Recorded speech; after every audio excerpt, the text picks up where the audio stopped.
Greetings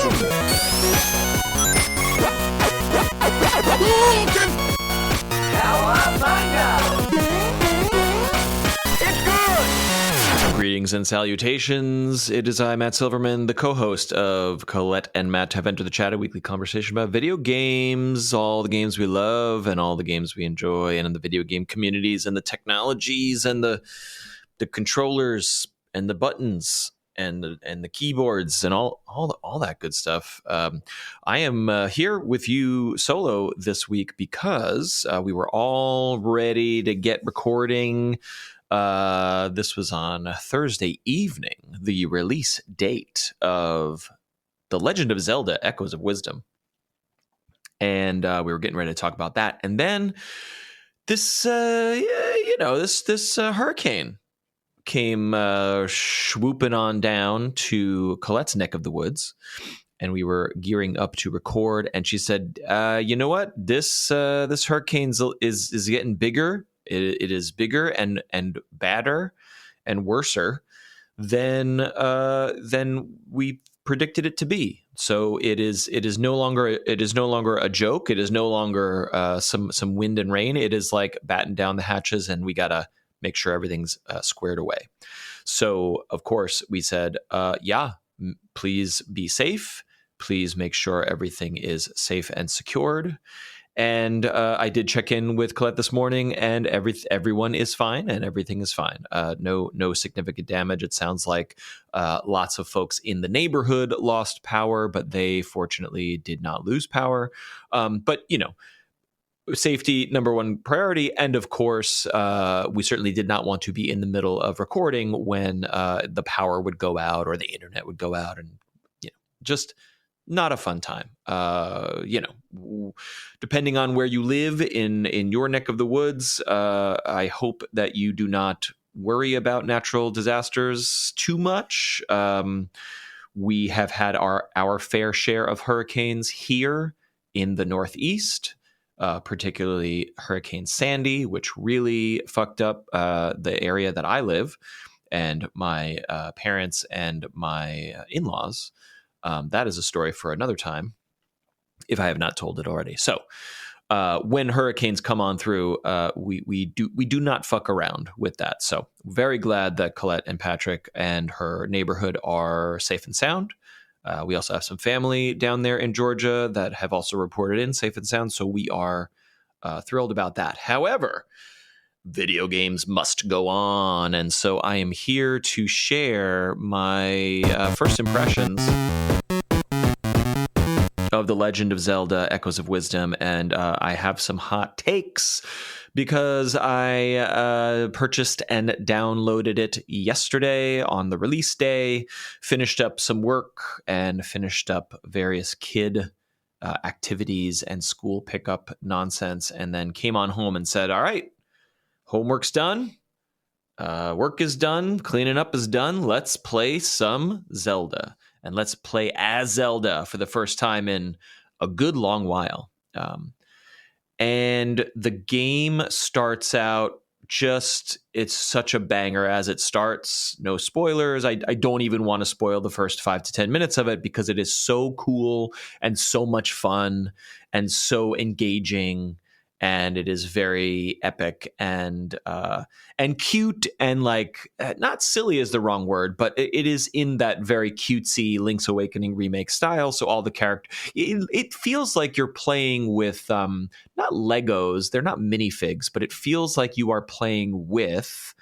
There's a type of like a Fisher-Price toy. They're not dolls per se, but they're like little peg dolls, and they go, or they're little. You get a little house and you put them in, and they're chunky, they're plastic, and that is the art style of this game and Link's Awakening, as I'm sure you have seen. So it's cutesy and fun, but you hop into the game and it feels good. Like it feels like snappy and responsive, and I'm sorry if this is like a teensy little spoiler, but like you can jump in Echoes of Wisdom with Zelda and other characters that you can play as and encounter, and so you don't you don't feel like a 2D top down Link to the Past, NES and SNES style Zelda where you're just moving in a grid. You are, but you feel like you are inhabiting a 3-dimensional world, and you feel like you're zipping around and doing your actions and jumping up on boxes, and it feels great.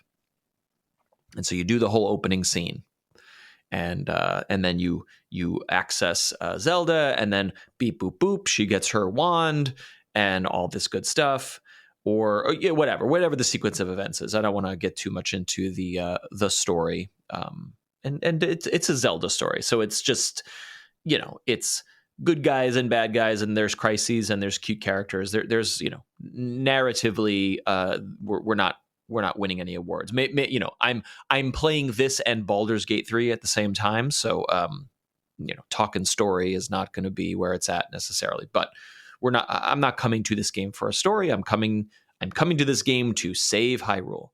And that's the other thing. Well, I'll get into this as we proceed here, but it is really lovely to play the game in this art style, in this vibe, but you're in Hyrule instead of in Link's Awakening, which was like some desert island or inhabited oasis island, whatever you want to call it.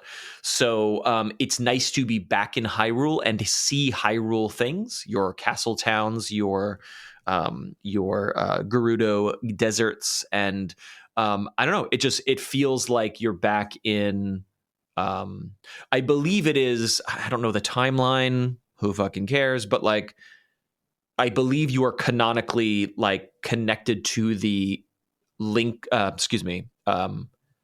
the Past world.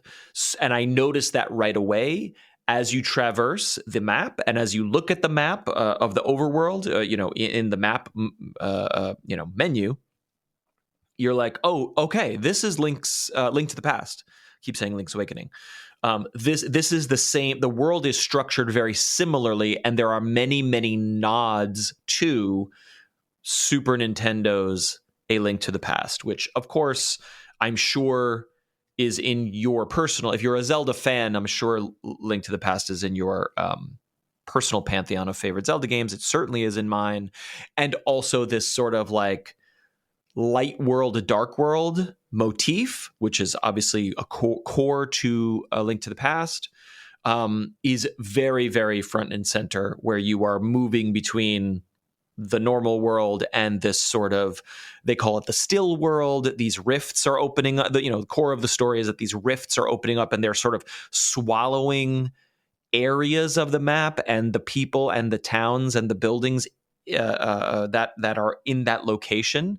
So the game seems to be about going into these voids and going into this sort of bizarro backwards world where everything is like trapped, and sort of untrapping and rescuing the people and things that are in this in this dark world. So it's not the same as a Link to the Past dark world, where it's like the worlds are parallel. It's like, oh, there was a house here, but it got swallowed up by the rift. And so if you can get yourself into the rift with the help of the sidekick and various mechanical characters and devices that are going on in the story, you can then go in and it's like, whoa, the house is like upside down and sideways and all these people are trapped. And then you basically, you beat that sort of dungeon.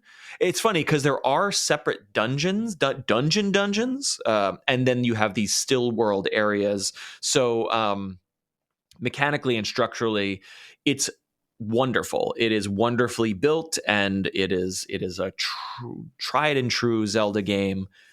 Where the dungeons and the puzzles and the exploration make you, they are challenging and they are engaging.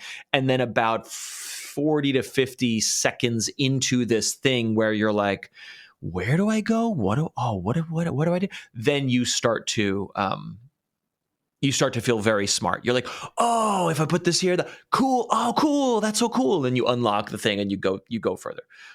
I've said this about Tears of the Kingdom. which, and I'm sure Breath of the Wild before it, but Tears of the Kingdom being most recent of like, you are constantly entering shrines or temples and being like, how in the fuck am I supposed to get this ball up? And then you play for like 4 minutes and you're like, oh yeah, I am the smartest person that has ever lived because I figured out this puzzle. And that is the glory and the genius of Zelda games. This is why we play them. They have wonderful combat, they have wonderful stories and characters, and they have truly best in class environmental puzzle design in all of video games. Prove me wrong, fight me, right? And then where Echoes kicks it up a notch, obviously, as you've seen, is that you can clone objects and enemies with the wand so that you can then spit them back out at other enemies or use them to solve puzzles. So, hey, here's a table I've never seen before. Bloop, now I can make infinite tables. And you can make as many tables as you want, but you have sort of like a number of charges that you start with and then you can level up. So certain objects and enemies cost 1 charge and you start with 3 charges. So it's like, boop, boop, boop, I can make 3 tables and I can make a staircase, I can make a wall, I can make 3, and when you cast the 4th table, the earliest table that you cast, the first table that you cast, disappears. So you go boop, boop, cast, and then you cast the 4th and the first cast vanishes. Or you can individually choose by hitting them with the wand, I want this one to vanish because I no longer need it or it's in the way. Or you can hold right trigger and vanish all of the things you have created to free up the slots that you need to create other things. And most of the simple objects, boxes, tables, pots, trees, whatever it might be, cost you 1 slot. But as you start to encounter more powerful enemies, some of those enemies require 2 slots, and some of them might even require 3 slots. So you can't create like an army of like boomerang bokoblins to like fight your battles. You can only in the beginning you can only cast 1 of them, 1 or 2 if you've leveled up that ability, right? And that's really cool. It's very I'll talk about the mechanical, like the mechanics of it in a moment, but like it is delightful because you do not feel constrained by like mana or like, oh, I better save my charges because like I don't know when I'm gonna like get another energy charge or something. You can just spam a bunch of bats and you can just throw a bunch of Octorocks at whatever the fuck you want, and there's no downside to doing that other than like the 4th Octorok I throw out into the fray will cancel out the first one. But like you don't lose anything. You can never run out of charges. It's great. So it's simultaneously limited. You are constrained by the mechanic, which is great. That's what game mechanics are for. But you are not punished or limited, punished or restricted in your sort of in the currency of summoning echoes, for lack of a better way to explain that. So it's very freeing, but very precise, I would say, this is what Zelda games are. It's brilliant. And then a lot of the environmental challenges comes into like, okay, Zelda can only jump a certain height, so she can jump on a table, but she can't jump all the way up on a box. So what you start having to do is like, okay, I need to make a box because that's the height I need to get up on the next ledge. But in order to get up on the box, I need to create a table. So it's like table, then box, then bed, so that I'm creating like a staircase that leads to a bridge. And it's funny because the bed is like an early object that you're able to start cloning, and you're like, why the fuck am I going to use a bed? But then you start to realize that the bed is longer and flatter than the boxes, so you can both jump onto it, but also like walk across it. And you start to figure out like, okay, these are the building blocks of steps. These are the building blocks of like bridges. And then certain objects are like, well, these objects are very tall. I could never jump up on them. but I can drop tall objects into a ditch and then just walk across them because they are as tall as the ditch. So it is wonderful. It's delightful, and it is also the thing I'm really loving about it is that you encounter varieties of objects and varieties of enemies, and you are like, well, why the fuck would I need a spider? Like I'm like, I have bats and octoroks and bokoblins, and they're gonna fight for me. Like, they're awesome. And then you're like, here's a new enemy. Here's a spider enemy. And I'm like, well, I already got cool guys that are gonna fight for me. So like, I'm gonna get it. I'm gonna get the spider. I'm going to clone and collect the spider and add it to my clonable inventory. But like, why do I need this? And then of course, in the next room, you're like, oh, okay, the spider can fight, but it also can like sling a web up to the ceiling so I can then climb up the web like as a rope. And so suddenly like all of the different mechanics of like every object and enemy has a specific purpose. And then as you get through the game, you're starting to mix and match and use them in different ways. And it's like, okay, the next room after the spider room is very clearly a tutorial that's like, here's how to use the spider. Here you go, use the spider, climb up and go. But then in the future, you're starting to see like, okay, there will be rooms and puzzles and dungeons that are like, figure it out, dude. I don't fucking know. And then you're like doing spiders and tables and, you know, big chompy guys that come back, and then you're putting a flower over here and you're like, well, is this going to work? And you're like, nope, it totally doesn't work. And you got to mix and match all your stuff to figure it out. It is truly brilliant. It is a wonderful, excellent Zelda game that hits all the marks of what an excellent Zelda game can and should be. 10 out of 10. Except this game runs like dog shit. Here's why. The target frame rate is 60 frames per second. When you start the game, in the opening story, the tutorial, inside dungeons, inside houses and interior areas, it feels so freaking great to play. It's so, like I said, it's so snappy, it's so responsive. You're jumping, you're swinging, you're casting your wand, you're moving around, you're hopping everywhere. It is joyful to touch and control and play this game. Zelda, Princess Zelda, she rules. She kicks ass.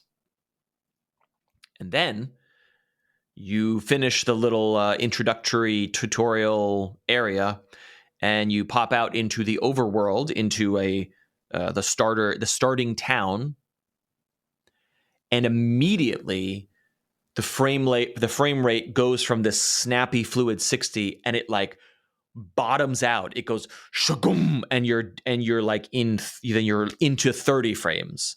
But it's not like a consistent like, this area is busy, there's a lot of people, there's a lot of NPCs, there's a lot of physics going on. So this area is 30 and this area is 60. There's not like a A and B.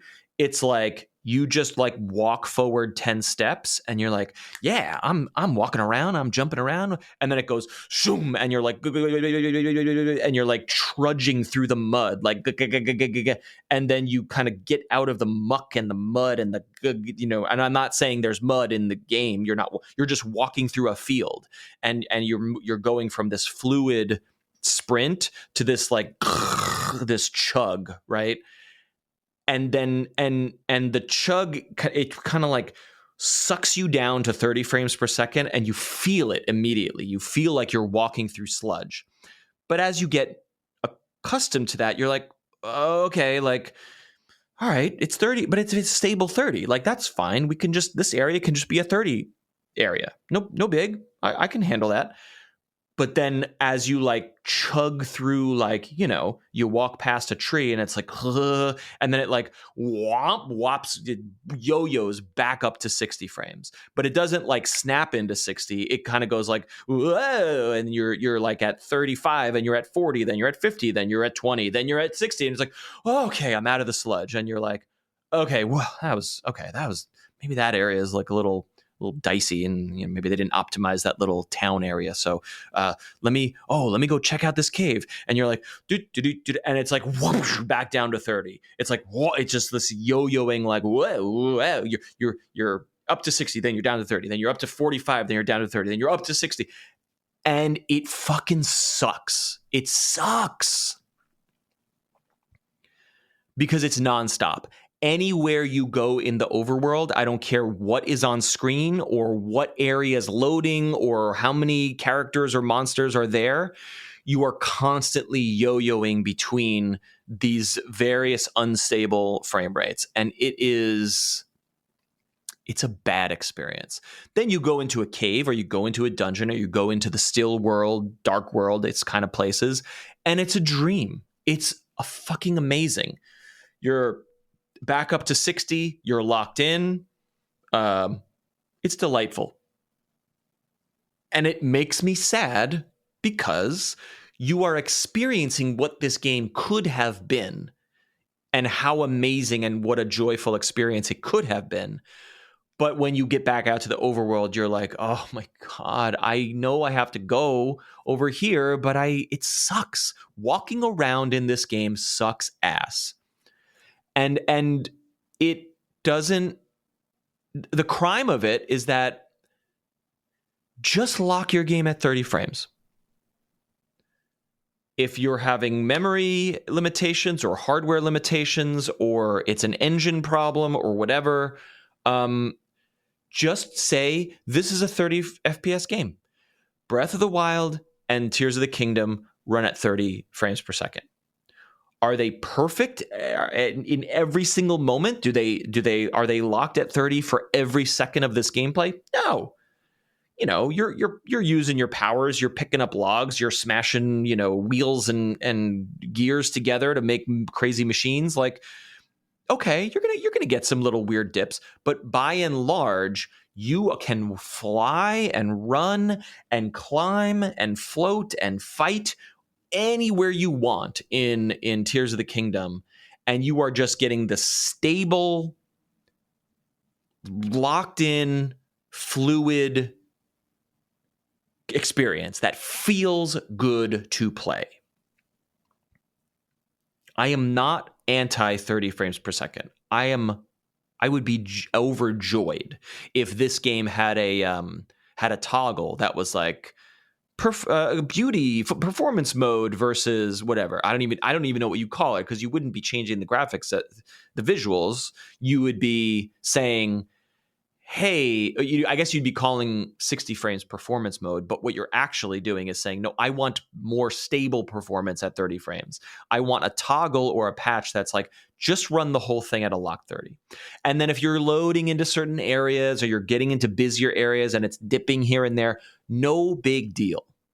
But this violent yo-yoing between the two target frame rates and the sort of struggle that it has to then climb back up to 60 is an abysmal experience. And I feel, look, buyer beware. I should have read reviews. If you're wondering what I'm talking about, go look at Digital Foundry's review. Fast forward, it's they do great work. Obviously, fast forward to the performance section, and they will show you with data of like, we don't know what the fuck is going on, but when you walk over here, it's fine. And when you walk over here, it's like tanking, and it just is bad. And they also illustrate that, like, while 95% of your time in dungeons feels awesome, there are some boss fights where it is yo-yoing when bosses do like abilities or attacks, and it affects the gameplay. Like, you're getting hit and pushed to the side because you can't respond quickly enough. And in addition to this yo-yoing, even when you are walking through an area that does have a stable 60, I am still experiencing like, really substantial hitching of like, oh, okay, this feels very smooth. And it's like, nyeh, nyeh, nyeh, and then you like get to the end, you're like, okay. So it's both, it's like hitching and these yo-yoing frame rate targets that they just suck. So I guess where I'm very disappointed is like, this is a Nintendo first party IP franchise. Now it is developed by this studio called Grezzo, which also made Link's Awakening remake, and they have made I had their stuff pulled up, where I'm going to pull that back up because I have been reading about them in the lead up to this release, but I have never like heard about them. They've been around since 2006. They made Final Fantasy 11.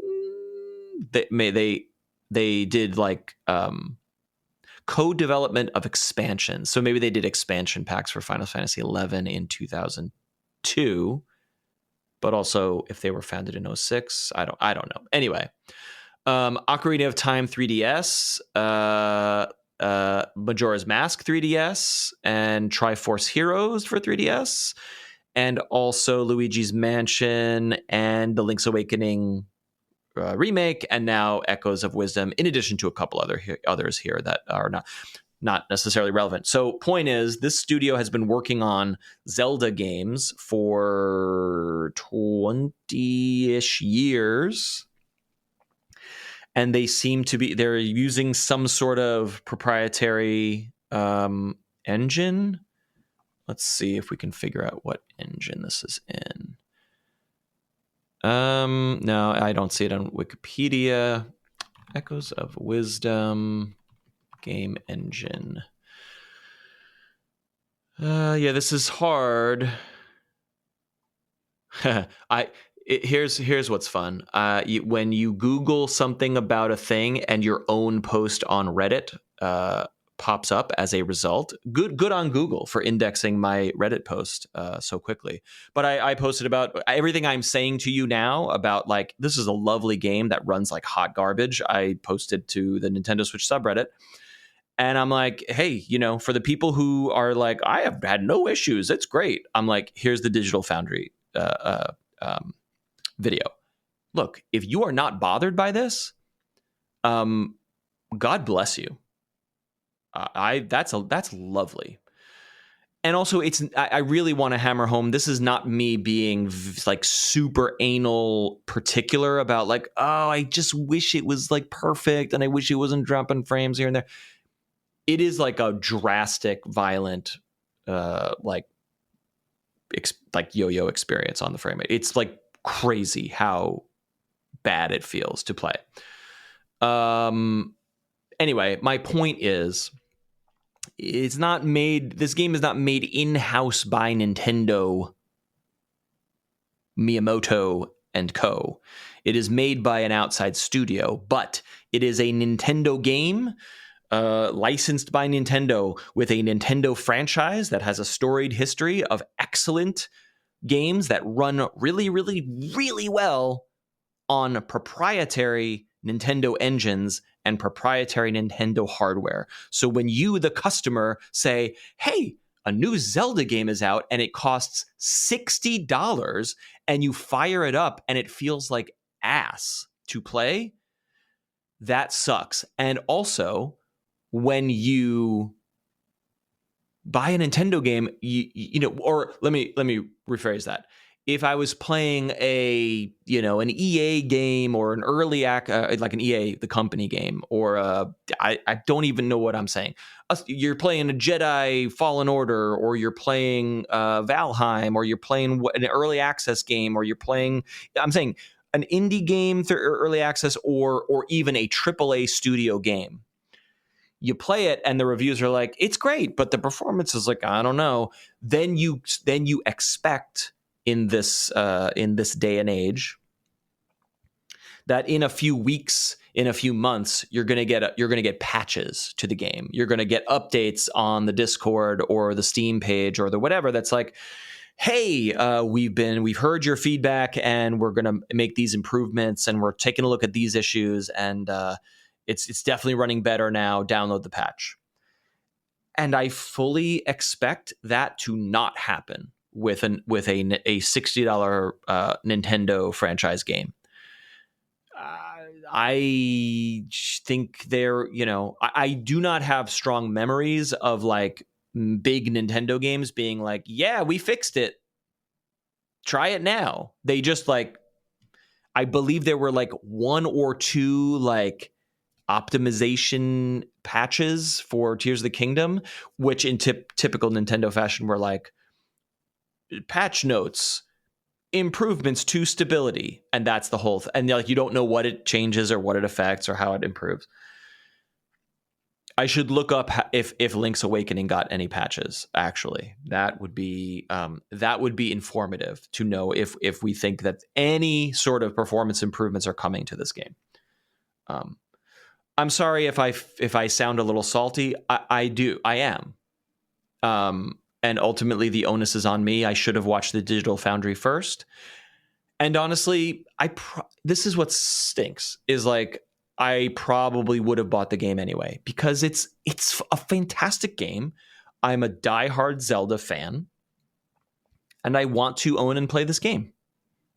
It just feels bad when you devote yourself to a franchise, emotionally and financially, and they give you a game that's like, fuck it, whatever. If maybe you can walk through this area, maybe you can't. I don't know. It seems fine. It's just it's a bad quality. The game has a bad quality to it, and I am a dissatisfied customer. But the game's amazing, and I'm probably gonna keep playing it. And I'm probably gonna play, well, not probably, going to play a lot more Baldur's Gate 3. And then when I get to stuff in that's like, wow, this is so hard, I'm gonna bounce over to Zelda and be like, this is so fun. Imagine if it ran better. The usual speculation of like, what if the Switch 2 ran this and solved all these issues? Okay, that'd be cool. But I bought it for the Switch 1, and I would like to play it on the Switch, if you don't mind. That'd be cool. That is my hottest take on Zelda Echoes of Wisdom. It's hard. It's hard for me to say, like, do I recommend this game? It's a great game. But if this stuff bothers you, I guess I would say wait for a patch, ? Or watch some videos to see how much. And it's interesting because you're gonna see it in the Digital Foundry video. You're gonna see it in other like gameplay videos. But it in some ways it's hard to actually see the issue, especially if you're watching on a phone, because you have to make sure that your YouTube video player is playing the game, is displaying the footage at 60 frames. So you got to bump it up to 720p 60 or 1080p 60 to make sure that you're seeing the correct. Because if you're watching it at 480, which YouTube like fucking always defaults to, you're watching a 30 frames video. It does not run at 60. So you're like, yeah, this looks fine, and you can't see the issue. But even still, even when you're watching video footage that is not showing you the frame rate graph, it doesn't look terrible. But when you play, you have to play it and touch it and feel the feeling of like, I'm walking, I'm doing stuff, and then it's like, gadoosh, why does this part feel so bad? It's a feeling that I can see it visually very clearly, but I think many players cannot see it, but you will feel it. And that's hard to explain sometimes. So I'm glad I had a little space to air those grievances here. I'm going to take a little break and then talk about Sony's State of Play right after this.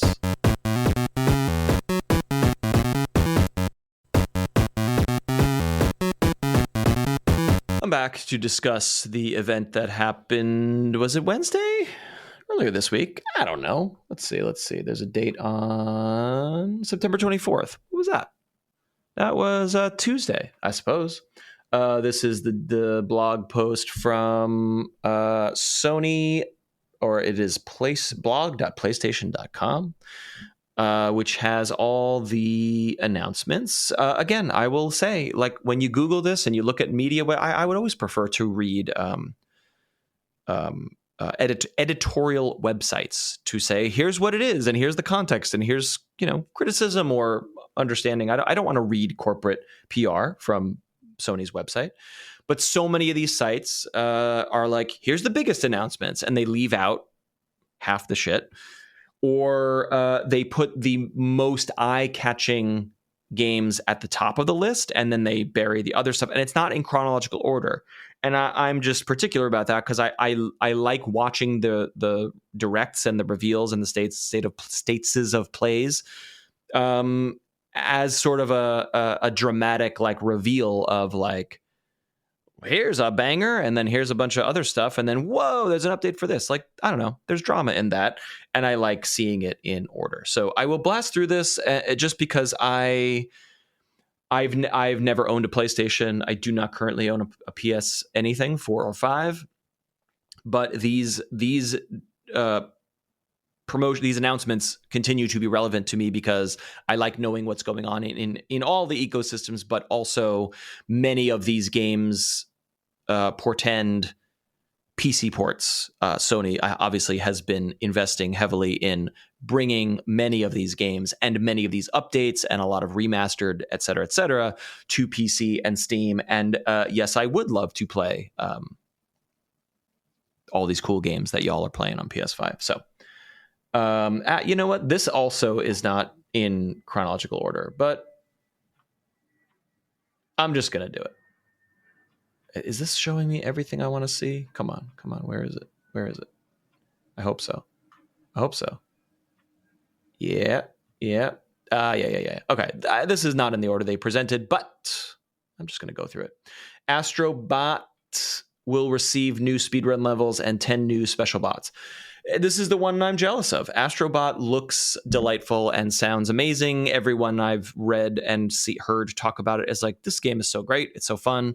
I have no nostalgia for PlayStation hardware, so I think that would be lost on me, but it looks delightful, and I assume it will never come to PC. So if you're playing Astrobot and you're loving it, kudos to you. I think that is cool.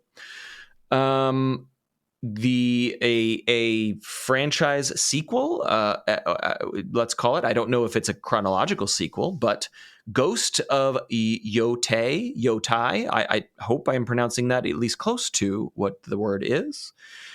This is a Ghost of Tsushima something sequel. I don't know if it does the events after that game, or if it is a prequel, or if it is just in the ghostable cinematic universe, perhaps. But it looks cool as fuck, and you appear to be a lady samurai, and she appears to kick major ass, and also has a cool lute, guitar, whatever the Japanese version of a lute is, and I am here for it. And seeing that, I sort of immediately knew that it felt like a Ghost of game, a Ghostiverse game. And then they revealed it. I was like, whoa, this looks great. And I immediately felt in my soul that I wanted to play Ghost of Tsushima. Like, I watched that trailer and I was like, I should play Ghost of Tsushima, and it's on PC. I want it. So I think that's going to go on a wish list for me, and perhaps if a sale or an opening comes in my gaming life where I just want to like walk around medieval Japan and samurai chop some dudes, then I think I'm going to do that, and I'm going to look at it, and it's going to look pretty, and it's going to be fun.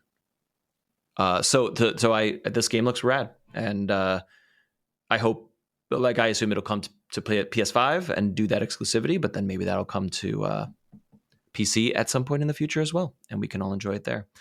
Horizon Zero Dawn Remastered. Again, I was like looking at this being like, do I need to play the remastered version? And the answer is I don't.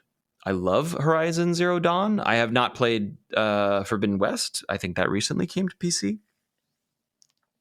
But I love Zero Dawn, and I looked at some of the footage, and you know what it reminded me of? It made me realize that The game is amazing for a variety of reasons, but when you play that game all the way through and then start to encounter the DLC, which is included in the PC version, I don't remember what the DLC is called offhand, but when you start to encounter the story and the characters of the DLC, you instantly realize that the motion capture for NPCs in the DLC is like leagues above more impressive and more realistic and more engaging than the NPCs you talk to in the base game.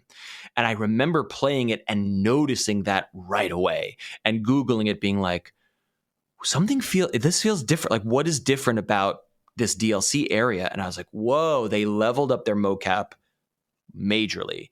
And that newer mocap is certainly present in Forbidden West. But what I believe they're showing here in this trailer is that, hey, we've bumped up the graphics and we've bumped up the fidelity and the frame rates and whatever for PS5 and also for, yes, it does say October 31st for PS5 and PC. So you're getting that fidelity boost, which looks delightful. It was hard to perceive exactly what was improved, shadows and lighting on a phone, which is where I was watching it. But I would love to see what it looks like on the big screen. But then specifically, they are saying here, it features over 10 hours of re-recorded conversation, mocap, and countless graphical improvements. And so suddenly, having finished this game and put it to bed and saying, I love this game, I don't know that I would play it again, there was something instantly like alluring about, ooh, playing it again in this like amazingly upgraded mode and seeing all the new mocap. I don't know why that suddenly appealed to me, but I was like, oh man. And so PS5 owners of the game on PS5, I believe, will just pay like an upgrade fee. They'll pay $10 or something to patch the game up to the PS5 version and get all these improvements. I do not know how that will work on PC. You know what? I'd pay $10 for the upgrade and do that, and I'd check it out. But would I pay $40 for a separate install version of the game? God help us, $60? No, I don't think I would do that. So I would be interested to see what that ends up being. They showed more of Lego Horizon Adventures, which looks adorable. It looks delightful, looks cute. It is coming to PS5 and it is also coming to Switch, and I presume it's coming to PC. I'm not sure who this is for. My kids don't know or care about Horizon, though I guess if they had watched me play it, which they were young when I played it, so I don't think they remember much of it. But maybe they would be interested in something like that. As a really, really big fan of everything that Horizon is, I look at this and I'm like, cute. Not interested. Like I'm not gonna spend money and time on that. So I don't know. I hope it does okay. I hope it reaches its audience. It looks delightful. And then they got a PlayStation Pro and it comes in different colors. That seems cool. They are adding some games to PlayStation Plus, which is WWE 2K24, Dead Space, which I presume is the remake, right? It's not just the regular Dead Space. And Doki Doki Literature. The font is so fucking small. Where is it? Dead Space, Doki Doki Literature Club. Yeah, sorry. I was reading the logo and I'm like, is this some weird version of it? No, it is Doki Doki Literature Club. Oh, excuse me. Doki Doki Literature Club Plus, whatever that is. Maybe that's a remake or a DLC package, whatever. So if you do PlayStation Plus, there's some more games there, I suppose. An expansion for Alan Wake 2 called The Lake House, which looks great. I know Colette is just a mega Alan Wake fan. In the trailer for this, I've never played any Alan Wake, but in the trailer for this, they definitely seem to be referencing locations and lore from Control. I know those two universes are obviously connected, so maybe this Lake House DLC is connecting them further. Looks great for Alan Wake 2 fans. Um. Did I even see this? Arcade Chronicles, Archeage, Arche, capital AGE, no space. So Archeage Chronicles. Oh, okay. I have to enter my birthday to watch this trailer. Let me try to put it on YouTube here. There's a website where you can get lots of free videos, and you can watch as much as you want. There's some ads, but it's like videos of like imagine anything you could think of, like any TV show or like video game, and if you just type it in, you could watch it. It's called youtube.com, youtube.com. Archeage Chronicles. I've never heard of this. Okay, rated mature. I'm just gonna take a peek at. Okay, yes, I did see this. Yeah, it is. This looks cool. Here's what I'll say. This was my hot take as it was playing. I've never heard of this, but it looks like a very cool, very impressive looking, and very competent third-person action medieval RPG that looks fun and cool. But if you had told me it was footage of Dragon Age 2, or oh my God, what? Not Dragon Age, because I'm going to talk about that in a moment. What's that other one? Frick me. What is that one with the pawns? Oh my God. RPG with pawn system. What is it? Dragon's Dogma. I knew it had a dragon. If you had said that this was a FromSoft game or a Dragon's Dogma game, or it was a Dragon Age action game or whatever, and I didn't know what I was looking at, I'd be like, yeah, seems good. Like it looks like a generic fantasy action RPG game, but then you look closer at it and the combat looks fucking cool, man. So when does this come out? I don't know. It doesn't necessarily have a release date that I am seeing here. Next year. So, okay. I'll keep an eye on that. Hopefully it comes to PC. Then they showed a very, very interesting trailer for Dragon Age, the Veilguard. I never got into the Dragon Age games. I was always curious about them. I bought Dragon Age 1, the original, long ago, played it. Did not feel compelled by it. I did not feel hooked on it. Everyone was like the story and the characters, and I don't know if I chose a character archetype or path. You know, it has branching storylines depending on what you do and what your characters are.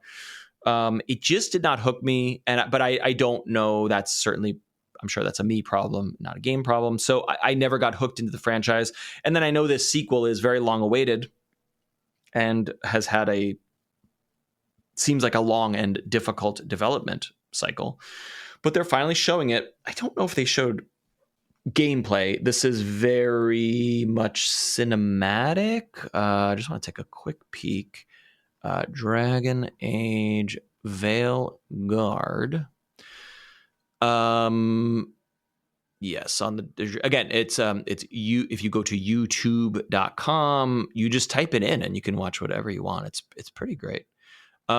Yes, okay, there's gameplay here. Oh, so yeah, this is what struck me. Very cool cinematics, very very nice looking character design, and really some kick-ass monster, and they're fighting some sort of dragon here, and it looks cool. I like it, but it also looks really, really a lot like Monster Hunter, and in my opinion, that's a good thing.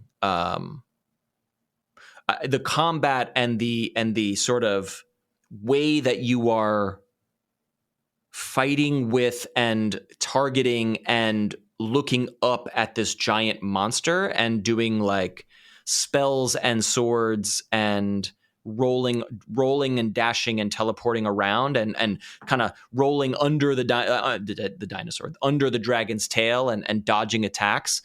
there is something about this that looks like a slightly snappier Monster Hunter, which I did not expect to see from a Dragon Age game. I guess I perceive those more as like a, I don't know, a turn, more like a Baldur's Gate, like a turn-based tactical RPG or something like that. So maybe they've always been action games. I don't actually know. But I guess I would say color me intrigued by Veilguard. It looks good. It looks good. It looks fun. Speaking of whacking people in the face with big swords, Dynasty Warriors Origins. I don't know if that was maybe this was announced. Received a release. Okay, so maybe they gave out a release date, which is January 17th, 2025. Never done Dynasty Warriors. It looks like a good time. I don't know. Maybe I should play Dynasty Warriors. It looks fun. Fantasian Neo Dimension. I know folks who are listeners and Discord members have expressed interest in this. I don't know a ton about this franchise, but the new game is anticipated. Oh, these are YouTube videos. It looks like somewhat generic Final Fantasy-esque type anime game. I am not blown away by what I am seeing here, but prove me wrong. I would love to know if this is interesting to you. Fear the Spotlight. Again, not familiar. This looks like this is a very PS1 looking horror game, and it actually looks pretty cool. I would like to get Colette's take on this. Yeah, this looks great.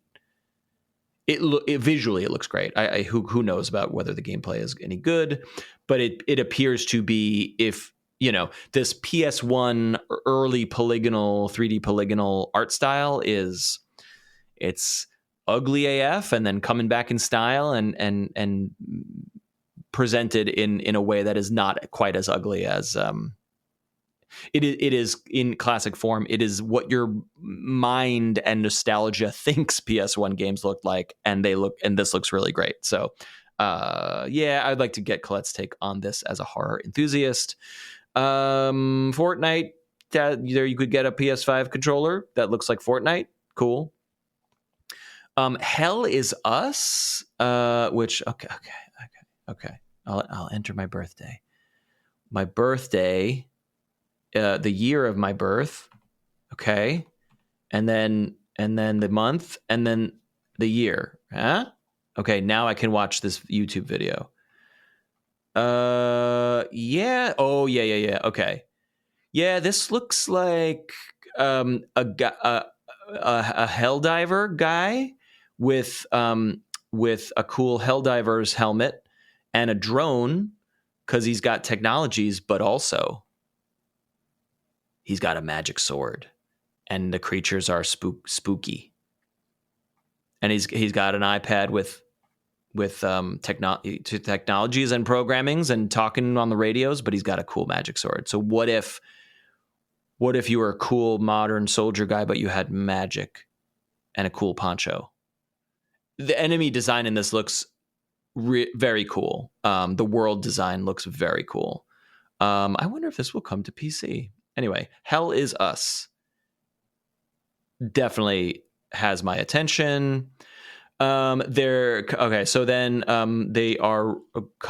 releasing a Hitman game for PlayStation VR 2. I've never played the Hitman, and I do not own PlayStation VR 2, but it is nice to see interesting and innovative VR things happening. So let's hope that needles are moved on VR, because I would very much like to own VR again at some point. Most likely standalone PC or Valve created engineered VR. That would be my choice. Legacy of Kain Soul Reaver Remastered. I believe these were rumored and then they were finally revealed. I do not have context for this. It looks like a cool little paint job, but again, these are certainly older games that, will they hold up? Do they hold up in a modern context? I don't know. Never played them. If you're a fan of Legacy of Kain and or Soul Reaver, please sound off in the comments. Lunar Remastered. Also, I'm aware of this franchise, but I either have rented it from Blockbuster or have never played it. But it looks like they did a nice job. I like the look of this. Lunar Remastered Collection. I don't see a release date here. Metro Awakening VR. This appears to be another VR project for the Metro series. Don't have much to say on that. More gameplay for Monster Hunter Wilds. I mean, just fucking give it to me. Put it in my veins. Can't wait for that to come to PC. Pal World has come to PS5, so assuming they do not get gutted by Nintendo's lawyers, then I suppose you have another place to play Pal World, where Pokemon-esque characters can shoot you with a gun. Kudos to Pal World, I suppose. Then I saw, then they show some like very clear like Nier Automata footage, and you're seeing 2B and whatever, and I'm like, oh, what? Is there a new Nier game? Is there a update to the game? Is there DLC? And no, it is actually DLC for Stellar Blade, which clearly draws inspiration from Nier Automata. They are doing some sort of collaboration. I don't know how Stellar Blade works or how the Nier universe could cross over into Stellar Blade, but I assume the developers at Stellar Blade, who clearly love Nier, are, I hope that they are shitting their pants enjoying this like dream collaboration with Nier. So if you are a Stellar Blade fan, and I know there are some folks in our listening community who enjoyed Stellar Blade or continue to enjoy it, does a Nier crossover collabo matter to you? Sound off in the comments. Let's talk about the Midnight Walk, which is not a sequel. The Midnight, I want to get the developer right. The Midnight Walk is from the team that created Lost in Random, Moonhood. Sky Berkson in our Discord, friend of the show and frequent occasional co-host of the show. And my co-op Baldur's Gate buddy, who is better known in Faerun as a purple-skinned gnome who is also a monk who punches mind flayers in the face in our Baldur's Gate 3 co-op game, Sky Berkson. He was sharing and explaining that this is the, I don't know if it's the second game, but it is the next game from Moonhood. Yeah, I don't know. They're only showing one game. Maybe Moonhood is a new studio. Anyway, they made Lost in Random, which looks phenomenal.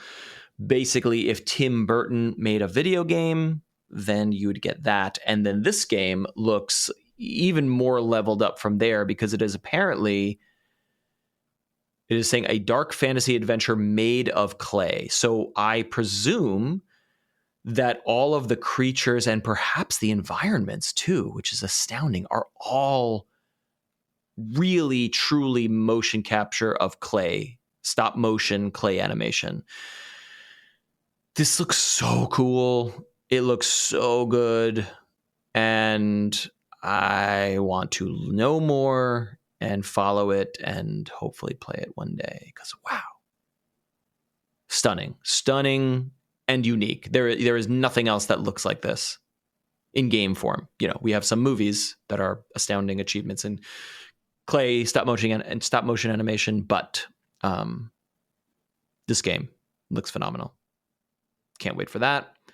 That says spring 2025. And then there's a DLC for TMNT Shredder's Revenge, which seems to only add Mondo Gecko and Mona Lisa as characters. So that's fun, but no new levels or modes. So like, I don't know. I love Shredder's Revenge, but I'm not going to play the same game again with two slightly different characters. I don't know. Probably skip that. Sonic X Shadow Generations. This seems to be more Sonic games in the vein of the movie franchise, so I guess that's cool. And then the last game here, I don't know if this was revealed last, but Towers of man, they pronounced it in the thing. Aghasba? They said it. I've been looking at this game for a long time, and I never know how you pronounce it. I'm like listening to some of it. Aghasba. Good, best of luck. This is a game that's on my wish list for sure, and I am glad that it is showing more. It is such a beautiful fantasy world. Here's what I could describe. A Breath of the Wild, open style, climb on everything, paraglide through everything kind of world, mechanically speaking. But if it was in Morrowind from the Elder Scrolls instead of Hyrule, everything looks very creepy and grimy and Elden Ringy, if I may venture an assumption there. Like, it seems dark and gruesome, but in a very like open, accessible, go anywhere sort of way. And then there is definitely farming and city building. You clearly are building a base, sort of Pal World Minecraft-ish style. Maybe there is some Stardew Valley-ness going on, but then when you venture out in the world, there are these massive flying whales and creepy hand creatures and forest spirits that have antlers, and there's it is a stunning looking game.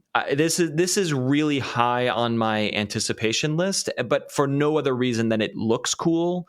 I hope that it is not like one of those, it looks really cool, but is actually not, mechanically amazing.